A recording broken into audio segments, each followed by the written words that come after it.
Un año de las elecciones en que Evo Morales resultó ganador en primera vuelta. Un clima tenso en el país por la ilegítima candidatura de Evo con el referéndum del 2016 que no se lo permitió pero que hizo caso omiso. El fraude resultó poner al pueblo boliviano en las calles pidiendo elecciones transparentes y la salida de Morales, claro. Es así que en cuestión de unas semanas Evo perdió el control como el apoyo de la mayoría de los actores importantes en la sociedad. La estocada final fue el ejército invitándolo a que renuncie para pacificar la situación. Con el pueblo echando al MAS del poder y a Evo del país, todo parecía indicar que la oposición iba a ser la vencedora en las próximas elecciones.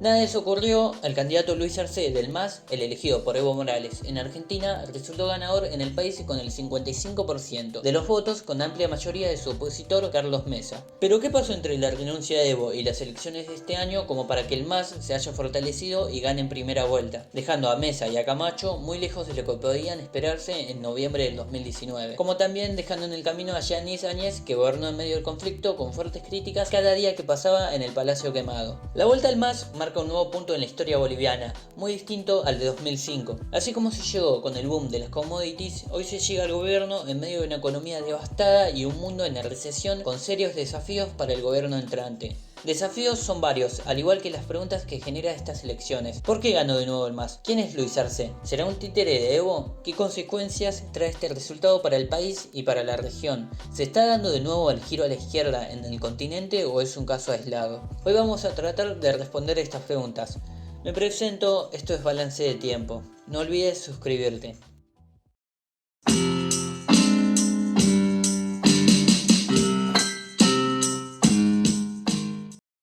La renuncia de Evo Morales se dio el 10 de noviembre en medio de fuertes protestas, presión social y acusaciones de fraude. Al día siguiente tomó asilo político en México con la ayuda de su par, Andrés López Obrador, donde luego relataría que si no renunciaba y se exiliaba, iba a ser linchado a lo Benito Mussolini por el mismo pueblo.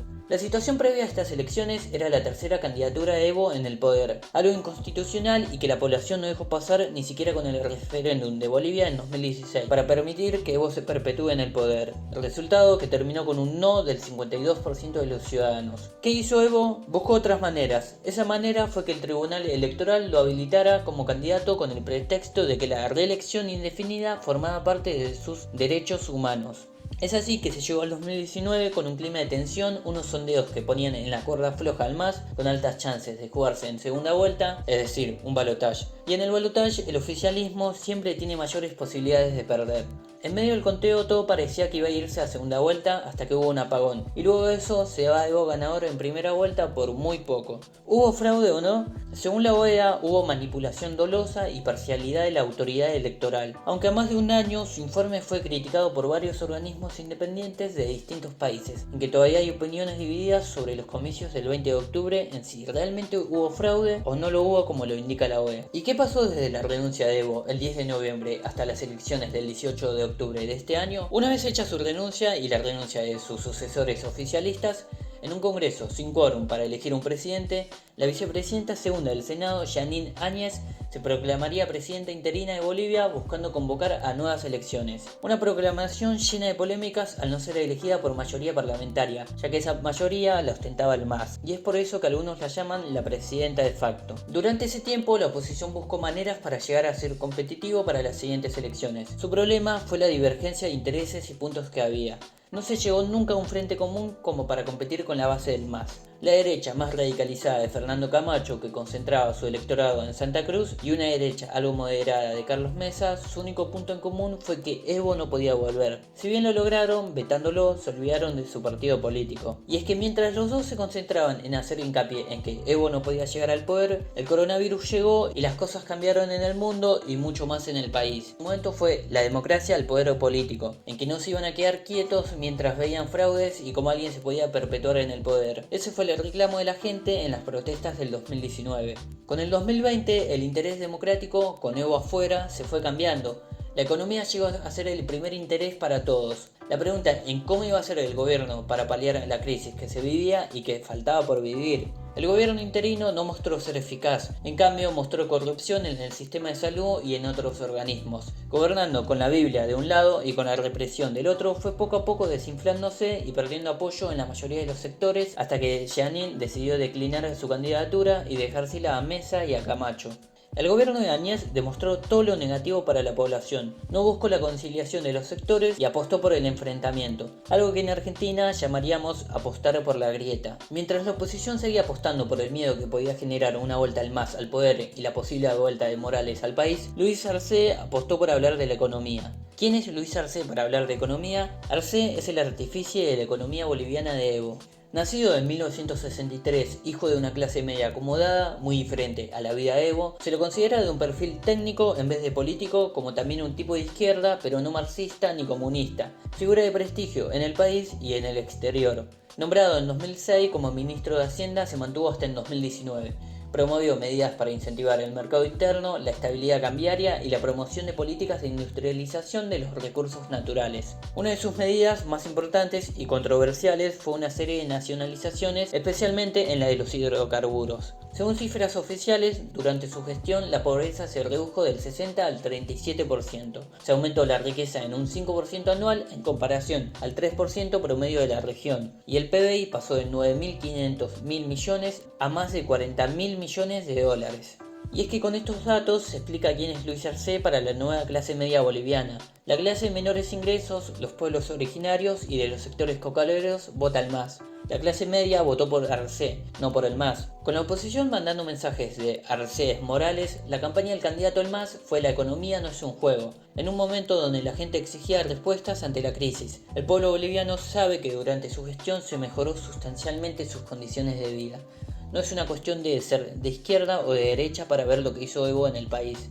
Y es que nunca hubo un reclamo serio sobre la economía, sí sobre su visión de lo que era la democracia para Evo. La oposición nunca pudo ofrecer mejores soluciones para la crisis. El argumento de evitar que vuelva Morales no fue suficiente. La gente demandó certezas para la economía. La gente quería el mismo modelo, pero reconducido por otra persona. Esa persona elegida por Morales fue Luis Arce. Arce personifica el modelo de desarrollo que permitió a Bolivia crecer de forma ininterrumpida durante su gestión, sacando de la pobreza a miles de ciudadanos y lograr que una sociedad marcadamente desigual pudiese activar mecanismos de movilidad social ascendente. Por el lado del vicepresidente, Choquehuanca es el dirigente más respetado por los movimientos indígenas y de los que apostó por mantener la conciliación dentro del partido. Ahora la pregunta de que al ser elegido a dedo por un político de mayor popularidad, ¿quiere decir que va a ser su títere? A ciencia cierta es difícil dar un diagnóstico de sí o no. Contamos con el presidente más actual y cercano, que es el de Argentina, con Alberto Fernández, elegido por Kirchner. Pero con diferencias. Fernández no era más que una figura política poco conocida hasta que lo eligió Cristina para ser su candidato a presidente. La influencia de CFK sigue siendo grande en sus filas, al igual que tiene muchos seguidores dentro de la política como de la ciudadanía. Como también CFK es vicepresidenta, con cercanía a las decisiones de la Casa Rosada. Arce es una figura conocida. El tema va a ser si tendrá la mano política para dirigir en medio del conflicto, que siempre va a estar en su legitimidad autónoma. En Bolivia, si bien el vicepresidente es un firme militante del MAS, quedará la duda en si ejercerá poder propio contrarrestando al de Morales o hará lo que él diga. Morales por ahora no tiene ningún puesto político importante, solamente influencia. Su suerte se va a jugar dentro del partido, influenciando desde ahí y escalando posiciones. Pero a mi parecer es temprano para decir en si Arce es un títere o no. El tiempo lo irá mostrando, pero que Morales va a estar en la política boliviana sin ninguna duda. Tiene 60 años, en política sigue siendo joven y goza de popularidad en diferentes sectores. Como dice un dicho, soy caudillo hasta que me quede mudo y sin manos. La gran pregunta es si el MAS aprendió que a Morales hay que agradecerle por todo lo que hizo e invitarlo a retirarse para mejorar como partido político, o si le va a pasar lo mismo que al peronismo en Argentina, donde la figura de CFK pudo más que el mismo partido.